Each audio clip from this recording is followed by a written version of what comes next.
Hey guys, welcome back to the channel. Let's see what we're working on today. First off, we're going to work on this little two-door JK. Has the typical JK 3.6 rocker tick. So we're going to put a new rocker in that, change the oil and service it and everything while it's here. And the second thing we're going to work on today is this black four-door JKU Wrangler. Customer does not like the feel or lack of power that it has with the 321 gears. So we're going to fix that today. We're going to do a re-gear on this Jeep and going up to 456 ratio, which is going to be a little tall for the height of the tire that he has. But with it being an overdrive transmission and him having future plans to go to bigger tires, that's the choice he made. So we'll get started. All right, guys, getting the re-gear up in the air so we can start tearing the axles apart. All right, working on the rocker. I don't normally take the driver fender off, but most of the clips on it were broken or missing and it was very loose. So I thought, I'm gonna have to replace the clips anyway. I might as well pull it off and have it out of my way. Step one to replacing a rocker is identifying which side it's on. We did do a stethoscope test and found out that it's definitely on the driver's side, the 246 bank. So step one is go ahead and pull that upper plenum off and get access to those valve cover bolts. We're going to pull the coil packs out, pull all the wiring harness loose and back away, pull the cam sensor out and the breather out of the back of the valve cover, and then we'll pull the valve cover off, see if we can't find that rocker. All right, guys, got the driver's side valve cover off of this one. And look at the cams. The inside of the engine is actually really clean. It is a low mile Jeep. It has been in a pretty severe accident in its life, so but it's got a little bit of frame damage and repair, but the actual overall condition of the Jeep is in really good condition. Looking at the cams here, if you originally just kind of glance over the cams, you can see the cam lobes here for the intake and the exhaust, and you can kind of see this mark on the side of the camshaft. I'll get it down lower. You see the marks there, and if we go in, there's our ticker. So we'll get that rocker swapped out and take a shot of it once we've got the new one in.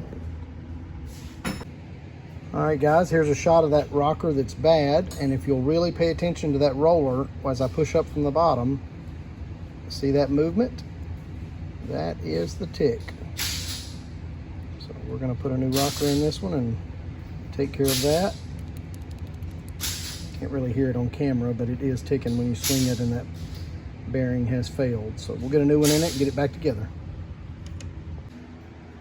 All right, got that new rocker in, and number one, actually cylinder number two, but number one cylinder on the driver's side on one of the intake valves. So got that in. No more tick now. So we'll put a new valve cover gasket on it and put it back together. All right, guys, got it all back together, started it up, smooth as silk and no tick. Fresh oil change to complete this one. And this one's ready to go. All right, guys, got this JKU torn apart for the re-gear. Dana 44 in the rear, Dana 30 in the front. All bearings and seals, ring and pinion, everything taken out. We're gonna get started on that re-gear process. All right, guys, got the Dana 30 set up front. Of course, because there is a case break, we had to change the carrier, going from a 321 to a 456.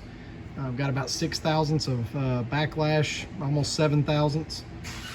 Got a great pattern on the coast and the pull side. Both patterns came out great. Should be ready to go. Got new axle seals installed, new pinion seal, pinion bearing, and all that. So we'll get started on the rear Dana 44. All right, guys, got the rear Dana 44 all set up with those 456 gears. Good pull and coast pattern. It's got great backlash, about 9 thousandths. And everything should go together really smooth. We're gonna go ahead and stick that back together now. All right, guys, got the Dana 44 all put back together. Time to put it on the ground, program the computer, and take it for a test drive.